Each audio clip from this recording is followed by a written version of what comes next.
shift knob fell off. Shift handle actually came undone. Small problem. What happened? It fell off when I was shifting gears. What? I don't know if it wasn't tightened down or what, but it just came right. So I shifted with Holy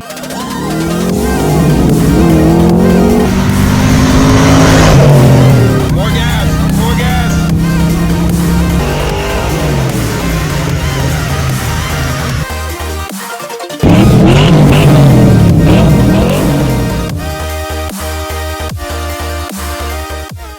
Hello and welcome to Gearhead 704. I am Matt, and in case you are new to the channel, I do upload 2 times a week, every Wednesday and Sunday. So if you want to see more content like this, go ahead and subscribe. But anyway, today we are talking about another FoxBody.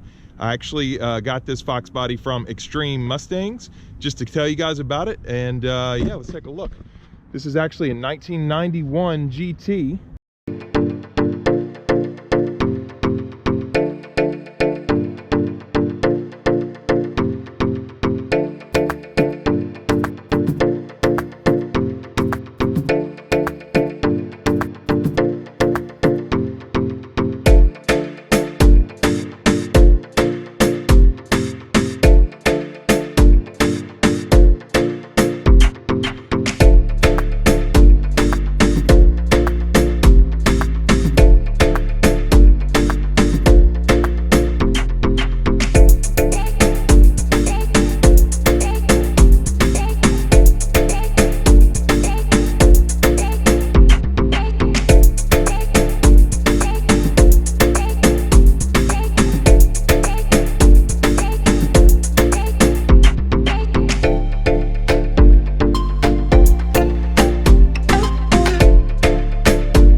This car, it actually it's very low mileage, less than 26,000 miles, and at one point it was heavily modified. It's in the process of being returned to stock. It's not completely there yet. As you can see, we still got an aftermarket hood, no windshield wipers yet. We've got 5 lug rims. It's been 5 lug converted. Has a Cobra symbol right here. I'm gonna have one of those in my car soon. If you don't know what I'm talking about, check the link in the description below. But it does have pretty much stock exhaust. It has Flowmaster mufflers, that's about it. You can see we've got the Cobra tail lights here. And it has this supercharged. So the motor on it was heavily modified supercharged, but all those parts have been taken off and it's back to stock now actually. And you'll see that it actually has a roll cage in here, as well as the battery was in the back. Again, the battery is now back up in the front, and I'll show you guys the inside of it. You can see there's a lot of chrome pieces here. You know, obviously these are not stock, but they look very nice. Okay, looking at the interior here, like I said, you can see it does have the roll cage here and the 6-point harness seat belts. Still has the factory seat belts as well. And Scott, who's selling this, did say, you know, if you want to get the car, you can certainly pull out the roll cage. He will do that for you, cut the roll cage, but maybe somebody actually wants a cage in it. That's why it's still in here right now. He's going to let the new owner make the choice. Ashtray is missing, but the ashtray door actually works. This button actually works. You can tell these are original seats. I mean, those kind of things break. Most of those items are broken on my car already. You have your Mac pockets here for storage, because you know everybody needs maps these days. So again, same chrome and whatnot here. The pedals obviously are not stock pedals. It makes it a little tough for me to drive it with my big feet, but yeah. And of course you need this for racing too, fire extinguisher. But for the most part it's stock, and you can see the mileage on here, 25,901.8. So just about to hit 26,000, 100 miles short. It does have a sunroof car. And I'm gonna see if I can get the rear hatch open. Let's see if this will open up for us. Oh yeah, very nice, very nice. Now I've actually never had a hatchback. I've always had a convertible. And I've always kind of wanted a hatchback car, to be honest. You know, you can get some really cool shots from here with the suction cup that you can't get in the convertible, but just to have this storage back here. Again, here's the original cargo net. This can be removed. You know, so it's really close to a stock car. I'll show you guys how gorgeous the engine bay looks. The engine's been all cleaned up. So let me go ahead and cut to that right now. So it's got stock manifolds on it, right? What about the exhaust? Is it still off-road H? Okay.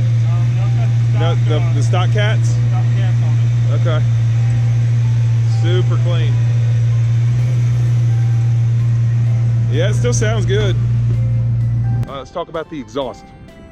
So, like I said, stock manifolds, stock 4-cat original H-pipe from the factory, OEM, with 4 catalytic converters on it, and it does have Flowmaster mufflers. So, really, it is a nice car. One thing is, it also is lowered here. You know, it's sitting pretty low. I did notice a little bit of tire rub at full lock, probably because of the ride height that's sitting at. And how wide the wheels are. I'm actually not sure what these are, if these are 17 by 9s or what we've got going on here. 245, 45, ZR17, yeah, okay. On the front, and probably the same thing on the back. No, 275s on the back. You do have different tire sizes, front versus back. But yeah, it's, for me, again, the big problem is I need this to be able to go back further so that I can actually fit in the car. But yeah, let's go ahead and get inside and I'll drive it around a little bit.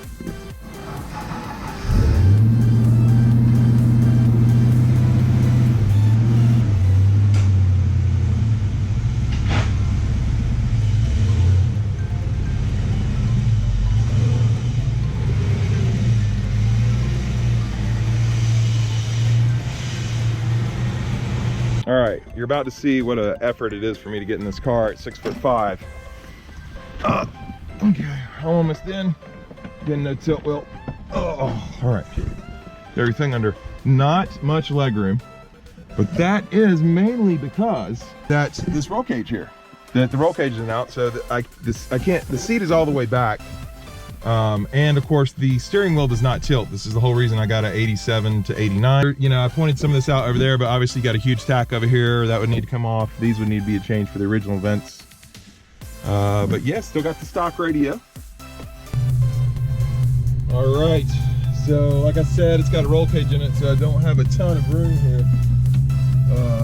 But I'm gonna make the best of it. So I'm setting off here in the Red GT, 25,000 miles, and I stalled it right away. Stalled it. Uh-oh.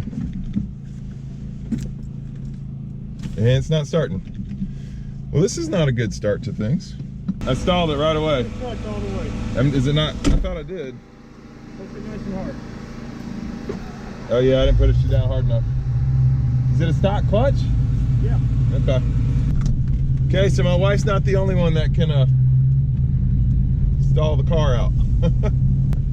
All right, here we go.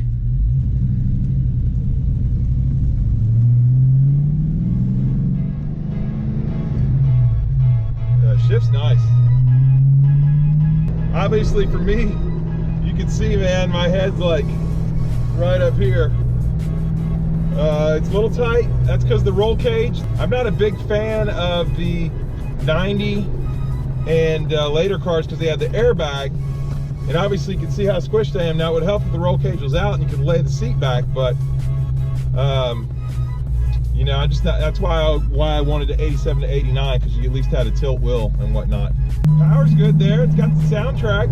You know, there's little things about this car where you can tell it's modified, but at the same time it also is 25,901 miles original, so it's tough to find cars like that. You can tell by the paint how clean the paint is.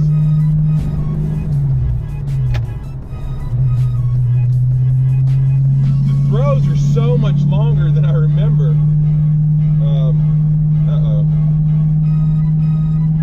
Uh-oh, this feels loose. Oh boy. Shift knob fell off. Not kidding you guys. It's kind of crazy. Something just came loose in the shift knob. All right, you can see right here, as I was shifting, the shift handle, not knob is this part, the shift handle actually came undone. Maybe it wasn't screwed in all the way or something. So I can't get it in the right gear. Yeah, you can see right here where it came out. And it's because he just put the stock shifter back on it. And I guess maybe something wasn't bolted down all the way. So since the shifter fell off, this is gonna be interesting, to say the least. All right, if I can get it in a second.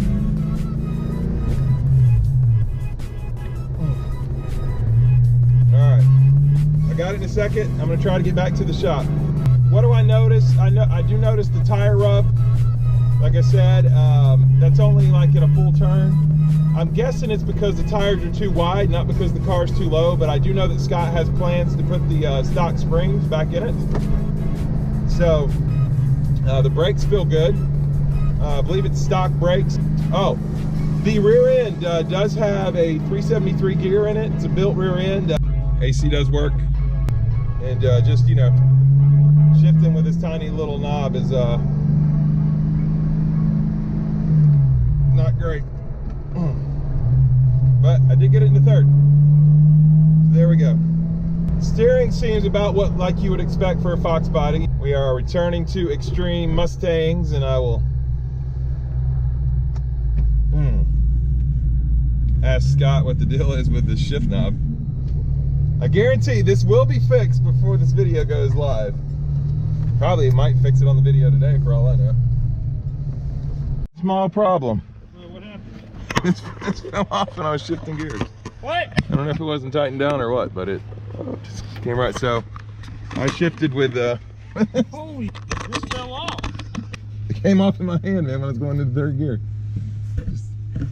Is it stripped or what? I don't know. No. I'll tell you how it can happen. Oh. If you look over here. Oh, those were inside. All right, let me get out of the car here. Yeah, that's the only thing that sucks about that freaking cage. Yep. Yeah. I could drive it though. Yep. Yeah. So you see what happened on it? Yep. I didn't even realize that would happen. Okay. But when you put the other handle on it, I don't think it was anything I did. No, it wasn't. Because I was not jerking gears or anything like that. But I told them on the video it'd be fixed today, so probably. They made it through about 4 or 5 shifts and then just. I'm pretty good at shifting with that little thing though. You gotta have some strength in your hands. Oh, it did. It shifted. It was so smooth. Like, it's a stock T5, right? Mm-hmm. I thought my T56 was as good as a T5. I mean, it's close. T5 is better, a little better. Yeah. I forgot how good they shifted, you know? Yeah. Well, I mean, that's a low mileage one too. You know? Yeah, because mine had about 160. Yeah.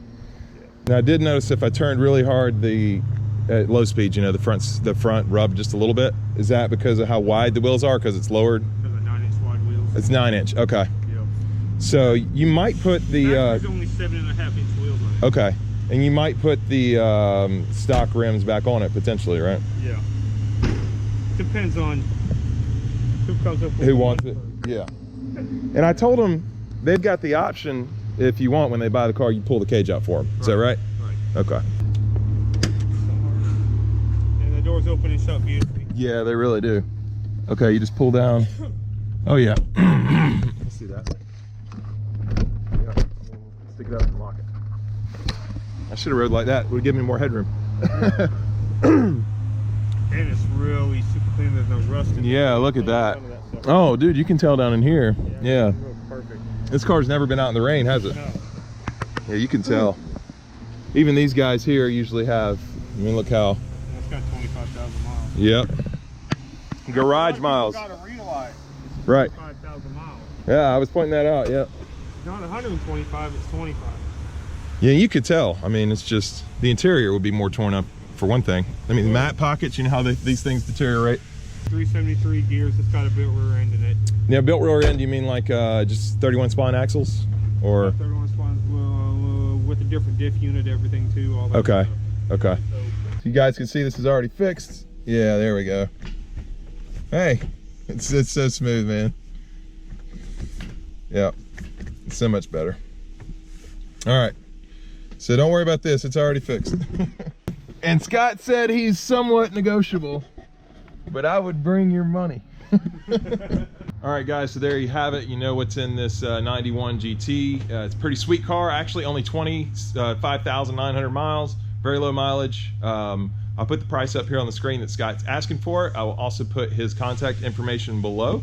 So if you're interested, give him a call. Serious inquiries only, please. Really nice red GT here, and you don't find a lot of these like this anymore. Just a reminder, see how the door opens here? And you can hear soft close. It's a sweet car. What else can I say about it? I hope you enjoyed today's video. If you did, please hit the like button. If you're stopping in for the first time, please subscribe, and we'll see you next time on Gearhead 704.